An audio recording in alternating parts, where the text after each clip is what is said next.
Have you ever met someone who always seems fine, but you just know they're not? They smile through everything. They say, "I'm good," when you ask. They never ask for help. Not because they don't need it, but because something deeper is holding them back. Here's what psychology actually says.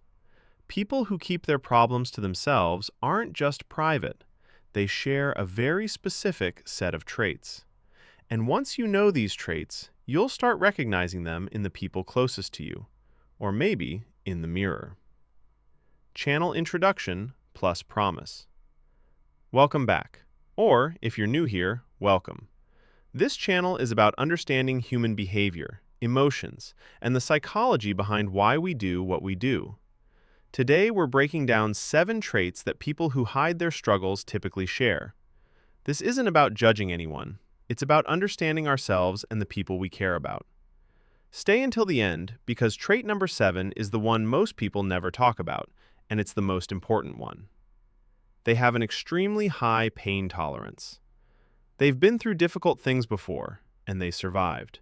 So their baseline for what counts as a real problem is much higher than most people's. They think, other people have real problems.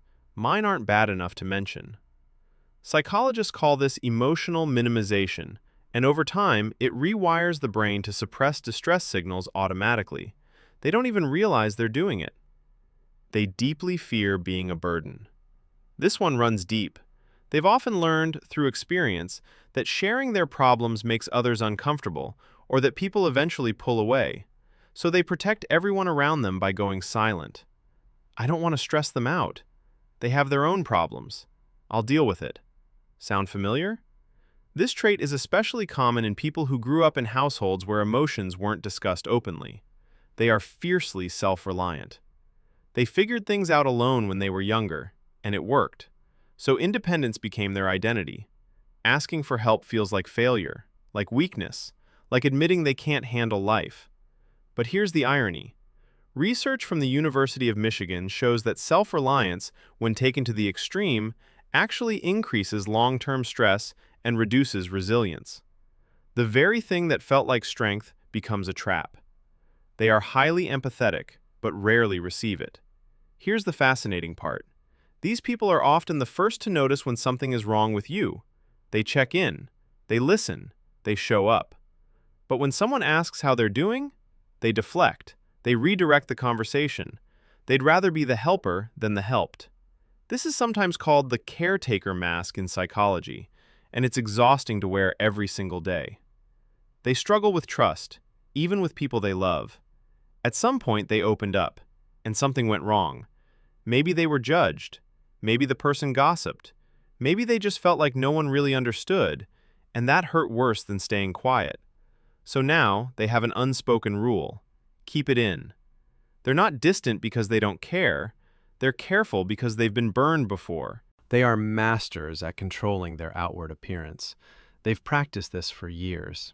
They know exactly how to laugh at the right moment, how to look composed in a meeting, how to send a cheerful text when they're falling apart inside.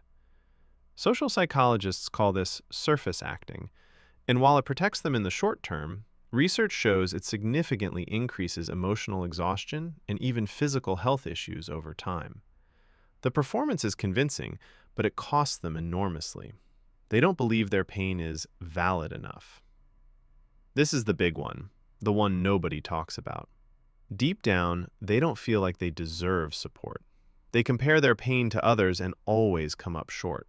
Someone else has it worse. I have no right to complain. This is called comparative suffering, and it's one of the most quietly damaging thought patterns a person can have. Because pain isn't a competition, and suffering in silence doesn't make you stronger, it just makes you more alone. If this is you, hear this. Your pain is real. Your struggle matters, and you don't have to earn the right to be helped. Closing plus call to action. So, did any of these resonate with you? Maybe you recognized yourself. Maybe you thought of someone you love. The first step isn't fixing it. The first step is just noticing it. If this video helped you see yourself or someone else a little more clearly, share it with someone who needs to hear it. Sometimes the best way to tell someone, "I see you," is to send them a video like this without saying a word. Drop a comment below. Which trait surprised you the most? And if you haven't already, subscribe. We go deep on human psychology, emotional intelligence, and the quiet things most people never talk about. I'll see you in the next one.